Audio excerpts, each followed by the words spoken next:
So is Donald Trump a fascist part 3? Coming right up.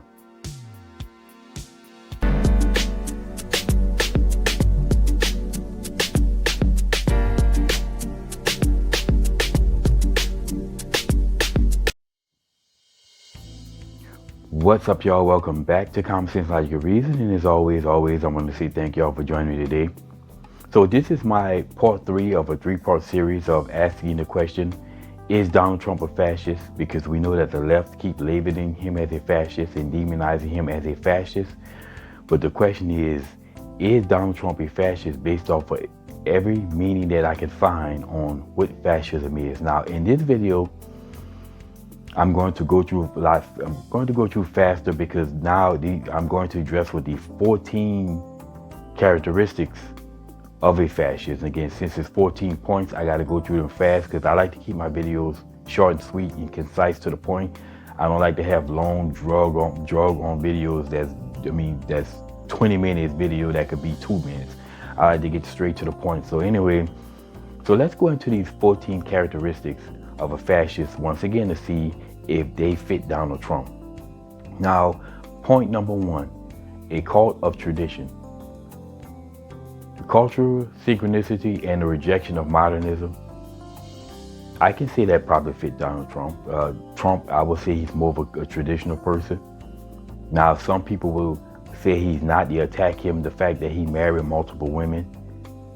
They try to attack this, but in reality, he's a family man. He's all about family. And I don't know how long he's been married to Melania, but she's a very traditional woman. You know, they say that even though I think she was a model, a nude model or something like that. But you know what? We've never seen or heard anything from her other than saying our Lord's Prayer. She's not trying to put herself to the forefront like a traditional feminist, like we saw with Hillary Clinton and Michelle Obama. She's in the background playing her role. But hell, I'm all about tradition, but it's not a cult though. To turn it into, say it's a cult, is really loaded, which we're gonna find a lot of these points are very loaded, but I fit that description. Trump definitely fits more of a traditionalist, but I'm a traditionalist, so I don't care about that. And again, if you look at where this country was as far as moral-wise, when we were a traditional culture, we're far better off today. So does this fit Donald Trump? Yeah, it fits me as well. So it is what it is. Now let's go to point number 2, rejection of modernism. Viewing Enlightenment, rationalism as a descent into depravity. This is another very loaded point. Again, when has modernism ever been enlightenment?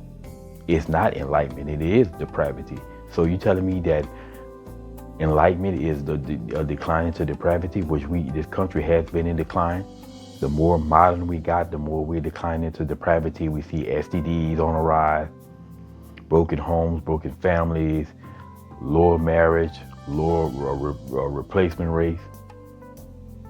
So I would say this fits Trump. Yes, it does. Once again, it fits me, but it's pretty much the same as the first point, a call to tradition. Well, of course we want tradition. We've seen what tradition does, and we've seen what modernism has done to society, and this is what we really want. You know, it just turn everything upside down, tell women that they're men, want men to be more like women, calling evil good, calling good evil, as the Bible says. So, well, yes, I am going to reject that. I rejected, Trump rejected, people on the right and what people with common sense rejected. So does that fit Trump? Absolutely. But like I said, this is a very loaded point. So let's go to point number 3. Basically a call of action for action's sake. Action is prioritized over intellectual reflection. In other words, just acting just to be acting. Well, this most certainly doesn't fit Donald Trump. Trump doesn't act just to act. Everything that he does is for a specific reason. Again, we're talking about a man who's never been in government, but who's dealt with foreign governments, who basically negotiated deals and trades with foreign companies. So a man that knows economics as opposed to someone who's just a lawyer and who got elected, which is what we see happen mostly in DC. People who've never run a business, who never did anything, but as I say, they're a lawyer or a bartender and they got elected. So, but Trump has never done action for action's sake. Everything he does has a specific reason. So he doesn't act for action's sake. I would say this does not fit Donald Trump. So let's go to point number 4. Disagreement is treason. Critical reason is viewed as a barrier to action. No. Donald Trump has never considered anyone that disagree with him as his treason. Yeah, he may go after them on social media. He talks about people, that's just his personality. But when has he ever said anybody's treasonous? When has he ever said anybody that just who's treasonous just because they disagree with him? If Donald Trump calls somebody, accuse somebody of treason, it's because they're doing something that's against America and something that's harming America and is against the American people. But he's never called nobody accuse someone of treason just for disagreeing with him. So that doesn't fit Donald Trump. Again, let's go to point number 5. Fear of differences. Racism, xenophobic, and appealing against outsiders. Oh, so that fits Donald Trump. Once again, this is a complete lie. Trump has never been xenophobic. He's not racist. Again, Trump, he can hang with anybody. Again, one of the groups of people in America that he's most known for hanging with are black people. Pictures of him hanging with Don King, Mike Tyson. Okay, pictures of him with the late Jesse Jackson. Right, receiving awards from the NAACP and the Rainbow Push Coalition for his hiring practice and treatment of black people. So when has Trump ever been xenophobic? It's never been that case. So this is an absolute lie. You telling me when Trump called the U.S. men's hockey team after they won gold, you telling me that that's him being xenophobic and that's him being racism against someone who clearly, as some people would say, is a lower class, because hockey is not a high class sport, not even by any stretch of the imagination. But yet, who did he talk to and his appeal to? To them. So this does not fit Donald Trump remotely. Anyway, so let's go to point 6. Appeal to the frustrated middle class. Exploiting economic insecurities. Well, Trump appeals to the middle class because he's doing the things that's going to help the middle class. But I would say the real question is, why would the middle class be frustrated in the first place? Could it be because of bad economic policy that puts the emphasis on socialism, take from the people who are productive to give to the people who are not? All this appeal to the poor and let's hurt the middle class, socialism. So I would say we need to be more concerned about why the middle class will be frustrated, and they have a lot of reason to be frustrated in this country because of bad policy. But this doesn't fit Donald Trump. Okay, let's go to point number 7, guys. Obsession with a plot. Fostering a sense of being under siege by internal and external enemies. Again, how does this fit Donald Trump of a plot? What plot is Trump fostering? Trump has been dealing with the dangers of America and trying to address issues such as China want to be the global leader. They want to be the world leader, and they want to replace America as the world leader. And Trump is saying, I'm going to do the things that make America stronger to keep America as this powerful, strong nation and a major influence in the world. But what plot is he? Again, Donald Trump has never put out any false information, going after people, quote unquote, saying that false plots against someone who's against him. And if anything, the people who are plotting will be the people against the left that align against him, telling all these lies, such as he's a fascist, which we've seen thus far he's far from. So this doesn't fit Donald Trump. So let's go to point number 8. Enemies as strong yet weak.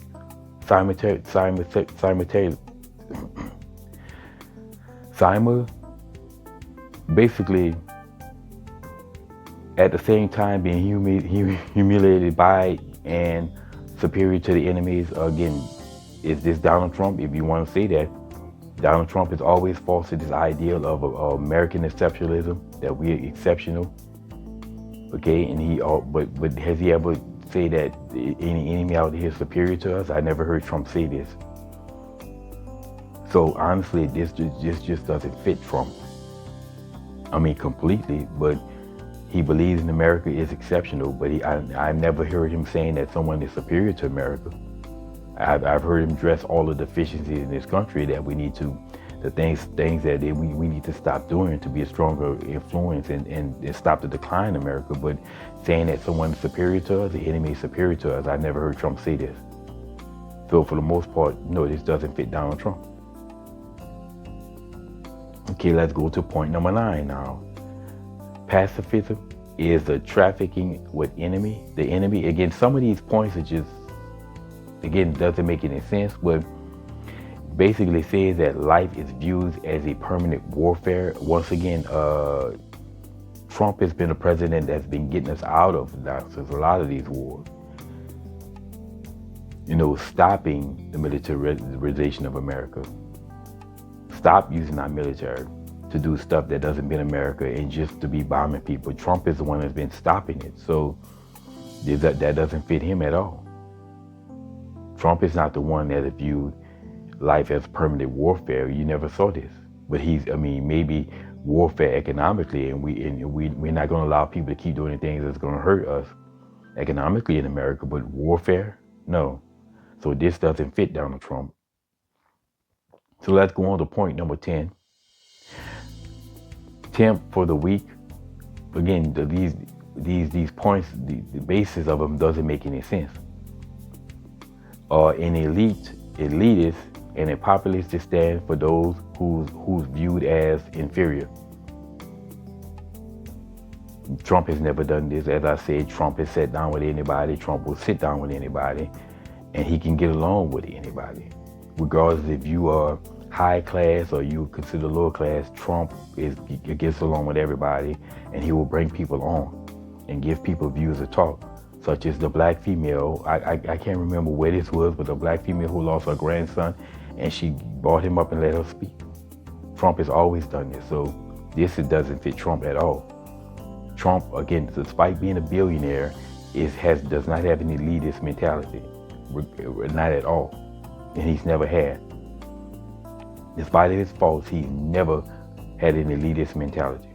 So this doesn't fit Trump at all. Again, let's go to point number 11.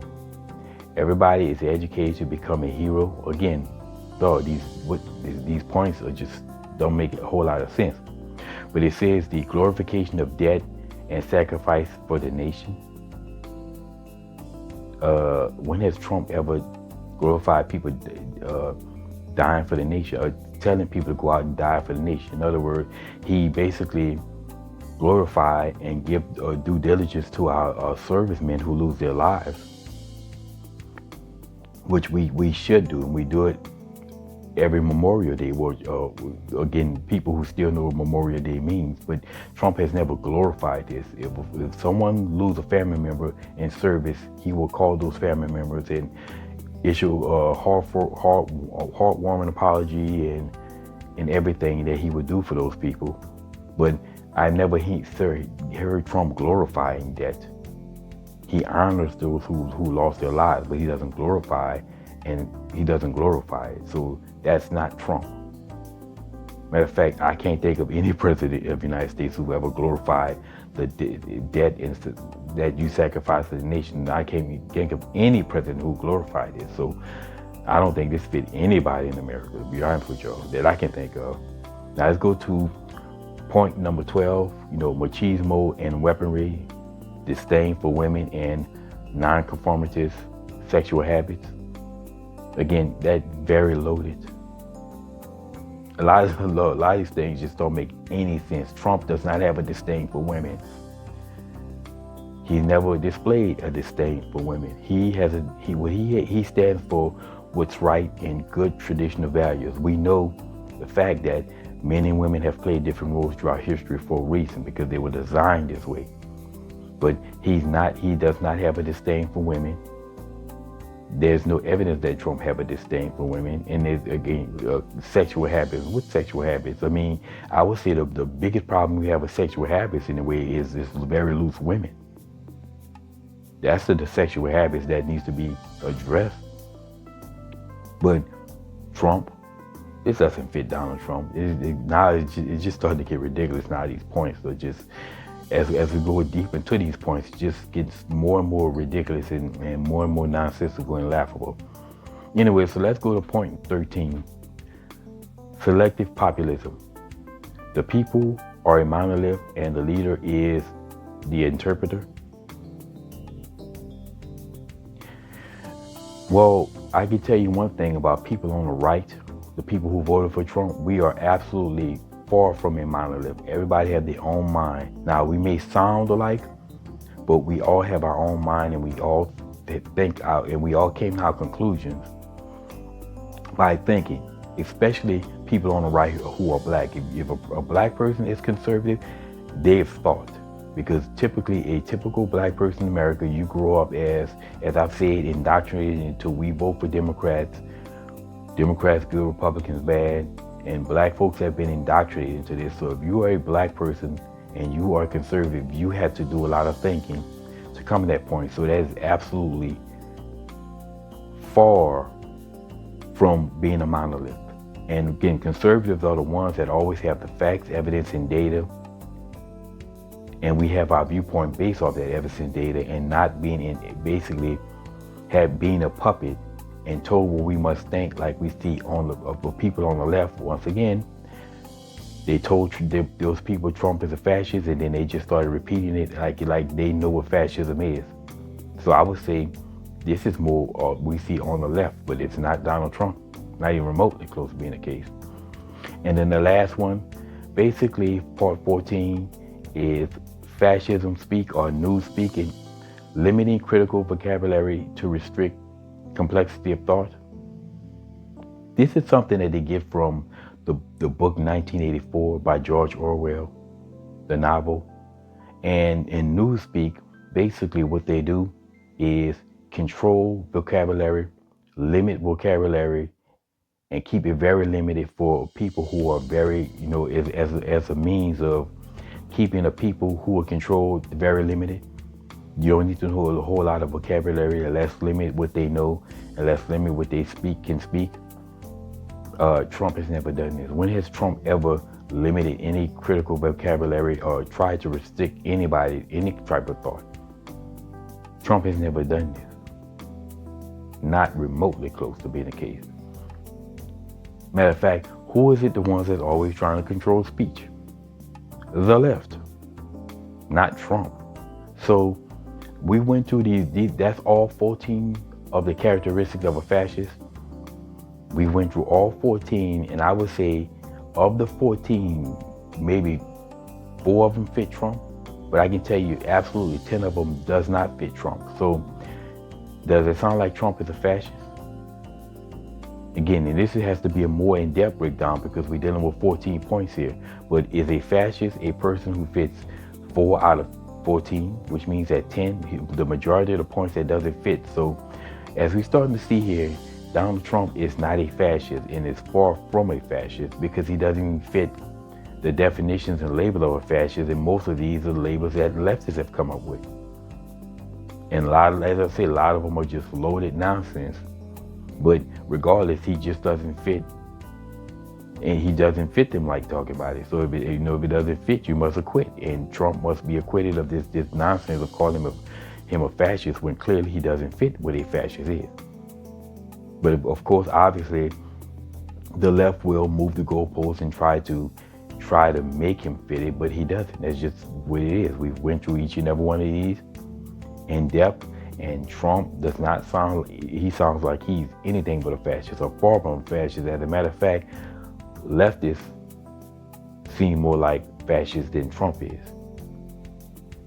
Anyway, so this is my 2 cents on this. We've come to the conclusion that Donald Trump is absolutely not a fascist. And as always, y'all, until next time.